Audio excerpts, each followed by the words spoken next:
Yo, what's up guys? Paul here from Paul's Game and Fish, bringing you a different kind of a build video. This is a behind the scene of how I do my streaming and recording. I've had a couple of people on stream ask me, and a couple of my friends I noticed that are starting to get into it. So I figured I'd make a video at least to show you what I do. This is by no means a professional video, but this is just to show you the settings I use, the software, excuse me, and the utilities that I use as far as my streaming is concerned. I do got two windows of OBS open, and that's just so that way I can record with one and show you what I'm doing with the other. So I'm going to get this one out the way. So this is OBS Studio. So the only thing that I did is just Google search OBS Studio, and it brought me to this. It's the very first link. It is for Windows, Mac, and Linux. Make sure you download the appropriate version, but also if you are downloading it for Windows, make sure you're getting the 64-bit if you're running a 64-bit operating system. And when you very first launch, this is what you're going to be looking at right here. When you very first open the application, it's going to be this blank canvas. So before we get in depth on it, the first thing you need to do is run a speed test. Your download, it's not really going to matter as far as streaming. That's going to be more on the gaming end of it. But your upload is going to matter a lot. Your upload, your biggest factor as far as what you can and can't stream.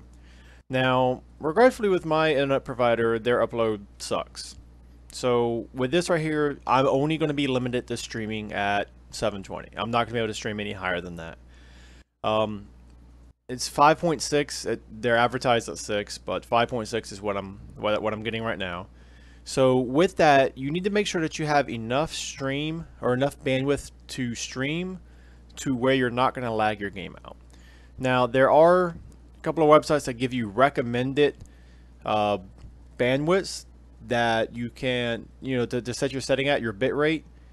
I find them to be not really reliable. I just started at 1 bit rate and then moved my way up depending on the game that I'm playing. Because some games do use a different load than others. So for me, I find that the sweet spot is about 3500 bit rate, which I'll show you that in just a second.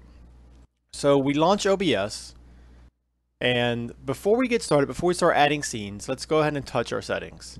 So come over here to the bottom right and just hit settings. On your general screen, you could change between your default or your dark. Now dark, it seems to be a lot easier for me. You don't need to touch any of these settings. Just leave them alone. Done. Stream. This information right here, this is going to be the service that you're streaming to. We'll come back to that because there's a more important setting in output and video. So let's start with video. You're going to want your base resolution to be whatever your screen is, which is most likely 1920 by 1080. And then your output resolution is going to be what your stream can handle. So I'm going to be doing a 720 stream, so I'm going to change this to 1280 by 720, which it does give you a drop down box if you want to change it. Leave this setting alone. The bicubic, I find that this is okay. And then you could change it between 30 and 60 FPS depending on the game that you're running. 60, I just left it at 60. It's doing pretty good for me. On the output section, under streaming. Now this is going to be under simple. You're going to want to change this to advanced so that way you're looking at this screen right here. So the encoder, you're going to want to change this to X264. If you're running like an NVIDIA card, it might give you the ability to use the NVIDIA encoder, but that encoder isn't as good as for like FPS games. It's not so great for that. Like stationary games like card games or maybe even something like Minecraft, it'll be just perfect for. But shooter games, Call of Duty, Elder Scrolls, whatever, X264, because the game is moving too fast and the NVIDIA encoder requires more of a bit rate to run that. And then I have enforce streaming service encoder settings.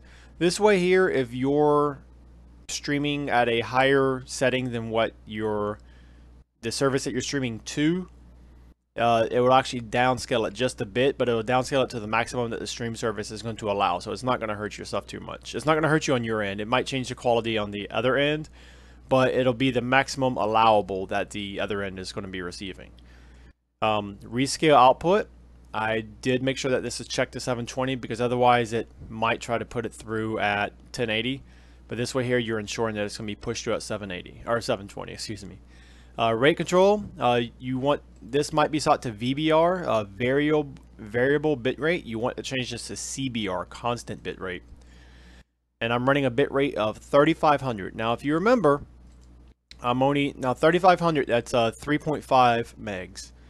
So this is going to give me a 2 meg leeway as far as my gaming is concerned. Now 2 megs up is just perfect for gaming. You're not going to need any more than that.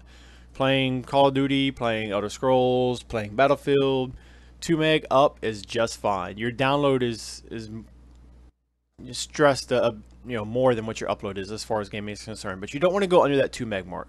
Try to leave at least 2 there. Now if you're running a better internet than what I am, then you could definitely bump this up, and you could probably even stream in 1080.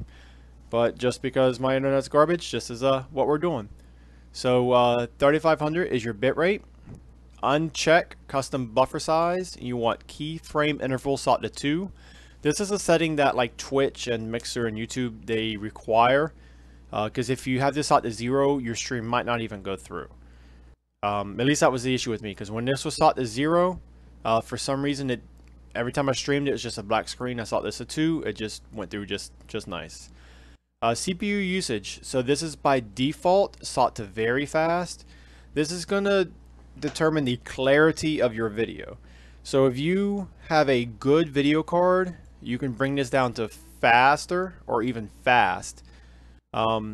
If you're streaming and gaming on the same PC, you probably want to leave it at faster.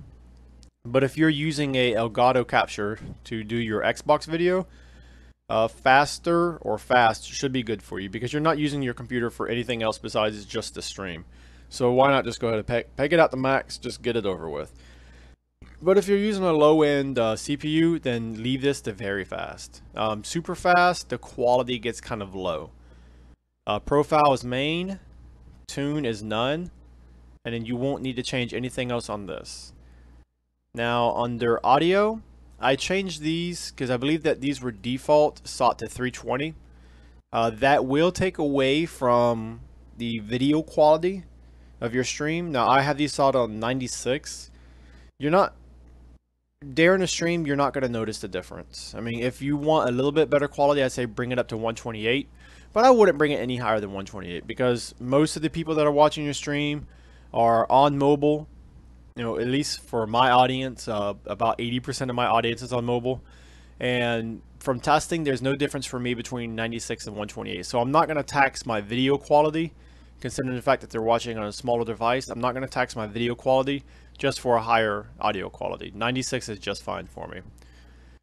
And that's it as far as the streaming settings under the output tab. You want to make sure that these settings are like this, and then your audio rate, I just set everything to 96.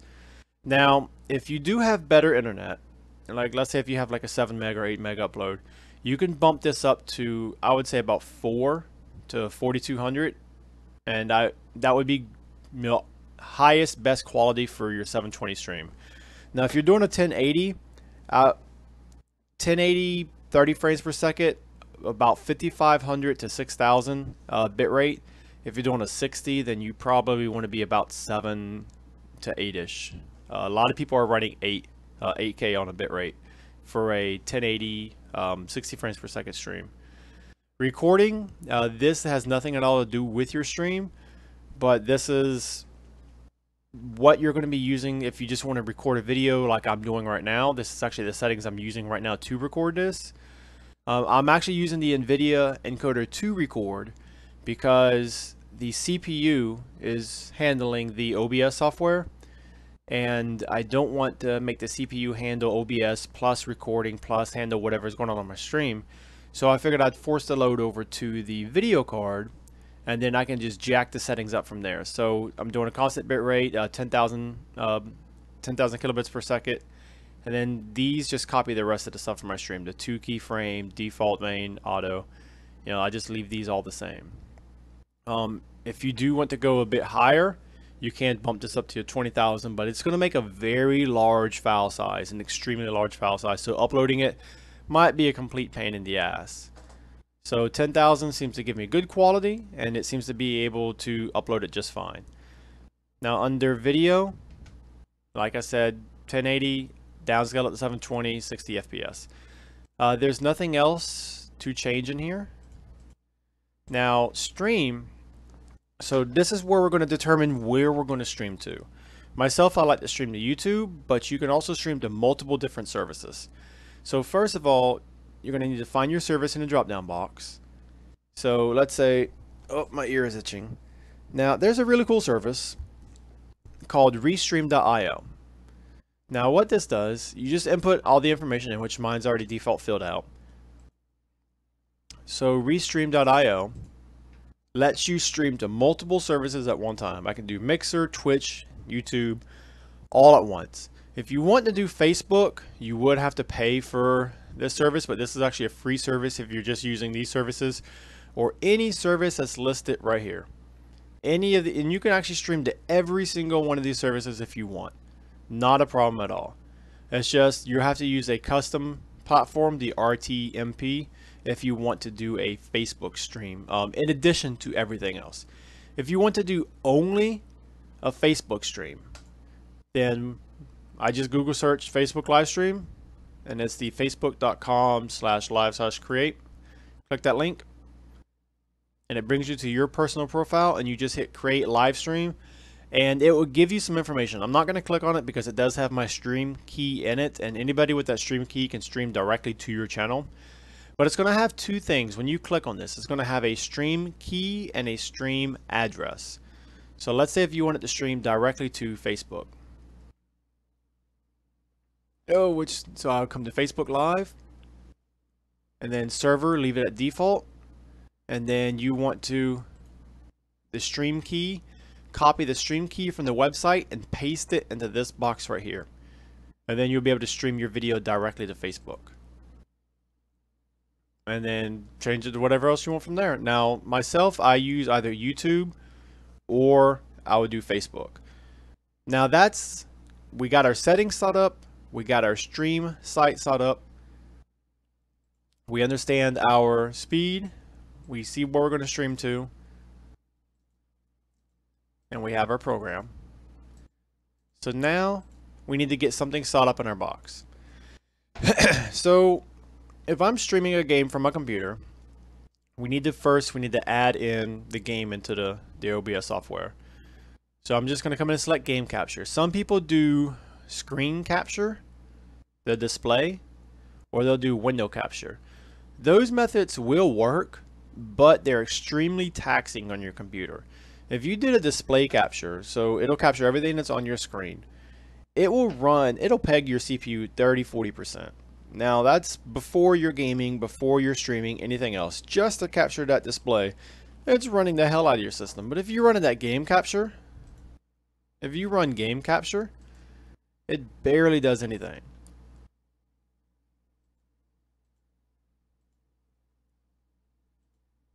So we're going to have it capture Elder Scrolls. Now I can't log in right now just because they're douches today. They want to do server maintenance. But now it's captured my game. So we have that in there. There's a few other things. Now this is going to be capturing the desktop audio. So this is the game audio that's coming out. Now if you want to add in, let's say, a mic, you would want to capture audio input. And then you would just select a device, which I'm using a Xbox headset right now. Select a device that you want to capture audio from. Now I'm not going to add that in. Well, it looks like I did. So we're just going to hope that it did not interfere with the rest of my video. It does not look like it has. But I know sometimes if you're adding the same input device across two platforms at OBS, it does act a little weird. So we're going to add in our audio input, and we already have our, let's see if it'll ping. We have our audio for the game in. Now we have gameplay, we have voice. If you want to add in the webcam, which I don't have my webcam in right now, you would add a, where is it at? Video capture device, if you want to add in the webcam. And then you would select webcam. which I don't think that mine is going to be loaded in right now. Yeah, so mine's not loaded in right now, just because I don't think it's hooked up. But you could drag that screen around wherever you want, resize it however you want. Now, I know I'm getting into a little bit of redundancy, but what I like to do, let me just get rid of this. You see if I can clear this back out. So I like to use a screenshot to set up my stream. This way here, you know the size of everything that's happening. So this way here, this would be simulation of in-game graphics, so that way you can put your graphics wherever they need to be on the screen. That's one thing that I noticed that really improved the quality and performance of my stream, is by having, you know, stuff on the screen, having something that's interactive. So I put everything in a folder, if I can find my damn folder, the OBS right here, of stuff that I just thought was useful. So I got a couple of logos in here. Now what I did is I actually used this in Microsoft Paint. And I added all these, and this is like a 60 wide or 60 tall banner right here that's 1080 long. So that way there I don't have all kinds of shit that I'm adding into it. So I would just add a image, and then I would browse for that image. And then you can move this around wherever you need it to be, resize it however you want. But if you can see, I have it set here to where it's right above my map and it's not interfering with any gameplay. Now, when you're playing, you're not going to see any of this stuff on your screen. This is going to be the end product, which your guys are going to see. Now, you also have to make sure that the order of it is correct, because if this is reordered, this is now behind your gameplay, and they're not going to be able to see it. So your gameplay itself needs to be on the very bottom, and all of your images need to be above everything else. Now, this is a good thing to do. Take a screenshot, you know, whether you're on the Xbox, whether you're on the PC, just take a screenshot and just go ahead and bring it in, so that way you can work with the stuff. And the same thing, I got like my logos here. That's a bit too big. You can drag these guys around wherever you need them to go.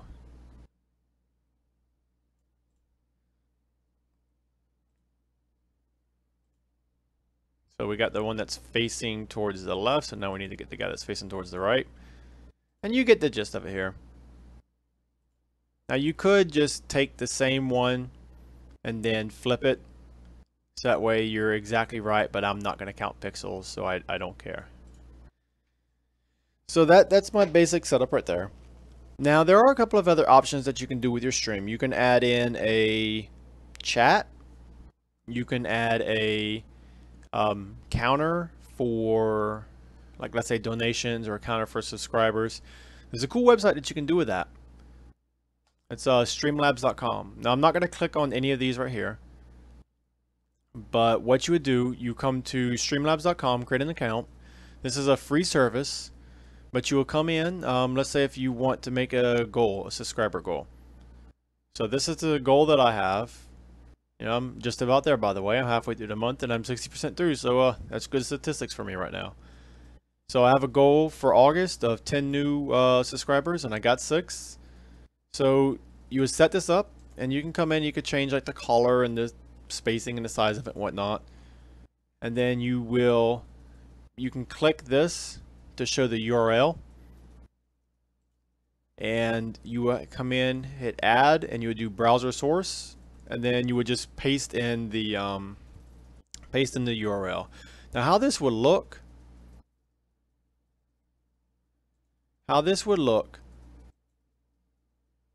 is like this.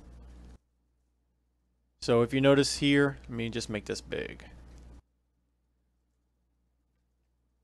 So I would normally have a webcam over here in the bottom right, and then over here on the left hand side I have, so if while I'm streaming, if you subscribe, it might take a couple of seconds, but it'll pop up your name over here, and I'll add 1 to my ticker bar, and then I have a big icon right in the middle, which I might even be able to test that.